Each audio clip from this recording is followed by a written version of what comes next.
Bayangkan suasana panas di depan gedung DPR RI Jakarta. Ribuan tukang ojek online berbaju hijau dan biru berdesakan. Teriakan mereka bergema di jalanan. Keadilan, keadilan. Di tengah kekacauan itu, tiba-tiba sebuah kendaraan taktis Brimob melaju kencang. Dan, bruk! Suara keras memecah hiruk-pikuk. Seorang driver ojol tergeletak, tubuhnya kaku, helmnya pecah di aspal. Rekaman amatir beredar cepat di media sosial. Dalam hitungan menit, tagar Section Justice for Afan menduduki trending nomor 1. Publik murka. Warganet menyerbu akun resmi kepolisian, mempertanyakan, kenapa nyawa rakyat kecil jadi korban lagi? Namun, di balik semua itu, ada banyak kejanggalan. Benarkah murni kecelakaan? Atau ada skenario yang lebih gelap di balik tragedi ini? Halo sahabat, terima kasih sudah mampir ke channel ini. Sebelum kita mulai ceritanya, saya punya permintaan kecil nih buat kalian. Ingat, kalian jangan subscribe channel ini. Tapi kalau kalian suka dengan konten ini, saya akan sangat senang kalau kalian menuliskan Waalaikumsalam di kolom komentar bagi yang muslim, atau menjawab salam sesuai dengan keyakinan kalian masing-masing. Dan jangan lupa untuk like videonya. Ya, ingat, salam adalah sebuah doa yang sangat mustajab. Dengan kalian menjawab salam di kolom komentar itu, sama saja kita saling mendoakan kebaikan satu sama lain. Dan itu jauh lebih berharga daripada sekadar subscribe. Suasana pagi itu, Selasa, 28 Agustus sebenarnya berjalan normal. Afan Kurniawan, 27 tahun, seorang pengemudi ojol asal Depok, sudah memanaskan motornya sejak jam 7. Ia pamit kepada istrinya, Lestari, yang sedang menggendong anak pertama mereka berusia 2 tahun. Aku berangkat ya sayang. Kalau ada order deket-deket Senayan, aku mampir ke demo teman-teman ojol. Mereka butuh suara kita juga, ucap Afan sebelum melaju. Demo besar itu sudah direncanakan sejak seminggu lalu. Isunya jelas, para driver menuntut keadilan terkait regulasi baru pemerintah yang dianggap merugikan mereka, potongan aplikasi yang semakin besar, keamanan kerja yang minim, dan tidak adanya perlindungan sosial. Namun, siang itu, bukannya suara rakyat kecil yang didengar, tragedi justru terjadi. Menurut sejumlah saksi, sebelum kendaraan Brimob melintas, massa sebenarnya sudah mulai tenang. Negosiasi dengan aparat hampir menemui titik terang. Tapi tiba-tiba, tanpa aba-aba, barisan polisi bergerak maju, mendorong massa dengan tameng.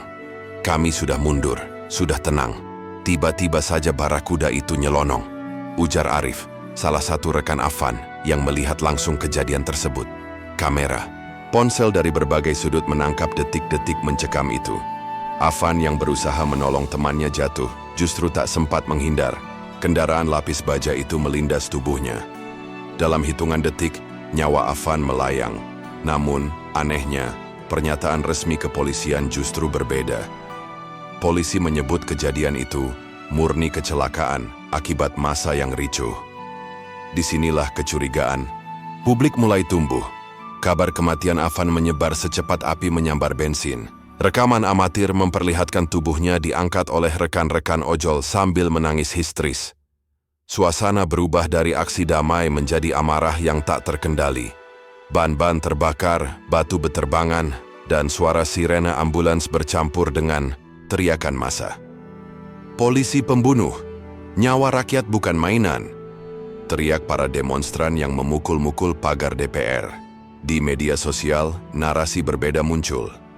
Sebagian media arus utama memberitakan dengan judul, bentrok ojol dan aparat, 1 korban jiwa. Namun di platform lain, warganet mengunggah video dari berbagai sudut yang jelas memperlihatkan kendaraan Brimob itu tidak melambat, bahkan seolah sengaja melaju di tengah kerumunan. Di rumah duka, tangis Lestari, istri Afan, pecah. Ia memeluk erat tubuh suaminya yang terbujur kaku di peti. Kenapa harus kamu? Kamu cuma mau cari rezeki halal buat anak kita. Kenapa nyawamu harus jadi tumbal demo ini? Seritnya, orang tua Afan pun tak kuasa menahan emosi. Sang ayah, dengan suara bergetar, berkata kepada wartawan, "Anak saya bukan penjahat. Dia hanya rakyat kecil yang suaranya tak pernah didengar. Tapi kenapa harus mati begini?" Air mata keluarga menambah bara di hati publik. Di media sosial, muncul ribuan unggahan dengan foto Afan helmnya yang retak, dan kalimat penuh amarah. Hari ini Afan, besok siapa lagi? Konflik semakin membesar. Di satu sisi, aparat bersikukuh bahwa ini kecelakaan. Di sisi lain, bukti visual semakin jelas memperlihatkan ada yang tidak beres. Malam harinya ribuan driver ojol melakukan aksi susulan. Mereka memenuhi jalanan ibu kota dengan iring-iringan motor, menyalakan klakson panjang tanpa henti. Jakarta bergemuruh oleh amarah rakyat kecil. Namun, justru di titik inilah muncul sebuah kejutan. Salah satu akun anonim di Twitter mengunggah sebuah rekaman berbeda, sebuah video drone yang memperlihatkan momen detik-detik kendaraan Brimob melaju. Dalam rekaman itu, terlihat jelas bahwa kendaraan tidak sekadar hilang kendali, tapi ada seseorang di atapnya memberi isyarat tangan kepada sopir publik tercengang. Apakah benar ada perintah khusus untuk menghajar massa? Siapa sosok misterius di atas kendaraan itu? Pertanyaan ini membuat kemarahan publik semakin tak terbendung. Rasa penasaran bercampur dengan kecurigaan bahwa tragedi Afan bukan sekadar kecelakaan, melainkan bagian dari skenario gelap yang jauh lebih besar. Malam itu Jakarta benar-benar berubah jadi lautan amarah. Ribuan driver ojol menyalakan hazard dan klakson motor mereka serentak.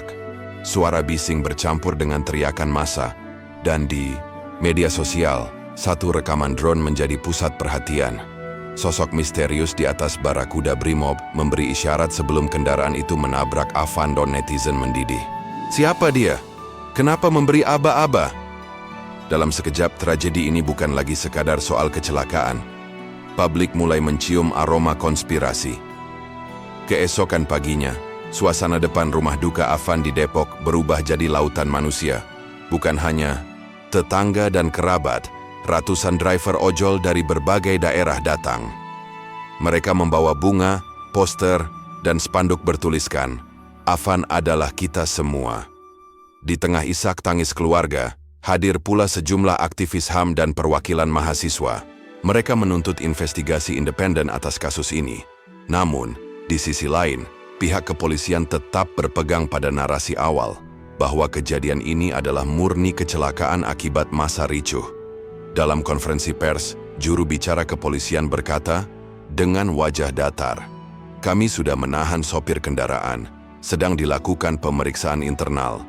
Kami mohon masyarakat menahan diri." Akan tetapi, narasi ini terasa janggal ketika video drone beredar luas. Netizen membandingkan frame demi frame, memperbesar gambar, dan menyebarkannya di forum daring. Sosok misterius di atas barakuda itu menjadi simbol tanda tanya besar. Hari berikutnya, aksi demo lebih besar pecah. Tak hanya ojol, tapi buruh, mahasiswa, dan aktivis HAM ikut turun ke jalan. Senayan kembali bergemuruh. Poster bertuliskan, "Keadilan." Untuk Afan memenuhi udara, sementara massa meneriakan yel-yel keras menuntut peradilan terbuka. Media sosial makin panas. Beberapa jurnalis independen mengklaim memiliki dokumen bocoran internal dari kepolisian yang menyebut bahwa pengamanan demo ojol memang diberi instruksi khusus. Namun dokumen itu hanya berupa potongan foto yang belum terverifikasi. Meski begitu, publik terlanjur percaya ada permainan politik di balik tragedi ini. Di tengah kerumunan aksi, Lestari, istri Afan, naik ke panggung orasi. Dengan suara serak dan mata bengkak, ia berkata, "Suami saya hanya ingin mencari keadilan, tapi nyawanya diambil dengan kejam. Saya minta, siapapun yang bertanggung jawab, jangan sembunyi di balik seragam." Tangisan Lestari membuat ribuan massa terdiam, lalu bergemuruh meneriakkan satu kata, "Hukum! Hukum! Hukum!"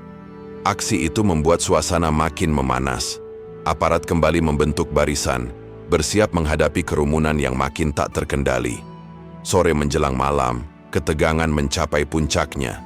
Massa mencoba merangsek masuk ke area DPR, sementara aparat menembakkan gas air mata. Jalanan berubah jadi medan pertempuran, batu melayang, gas menyebar, dan puluhan orang tumbang. Di tengah kekacauan itu, seorang jurnalis televisi berhasil merekam sosok pria berpakaian sipil yang diduga sama dengan sosok di atas barakuda. Ia terlihat berjalan masuk ke barisan aparat, lalu menghilang ke dalam kompleks DPR. Rekaman itu tayang di televisi nasional malam harinya, membuat publik makin geger. Kalau dia bukan aparat, kenapa bisa bebas keluar masuk barisan polisi? Kalau dia aparat, kenapa pakai baju sipil? Spekulasi liar bermunculan. Ada yang menduga ia adalah intel. Ada pula yang menyebutnya utusan politikus yang sengaja menyulut kekacauan untuk membungkam suara rakyat. Di balik semua hiruk-pikuk, muncul satu lagi kejutan. Seorang aktivis HAM mengaku telah mendapatkan rekaman audio percakapan radio internal Brimob yang bocor ke publik. Dalam rekaman itu terdengar jelas suara seseorang memberi perintah, "Gas, gas, sekarang, jangan biarkan mereka maju."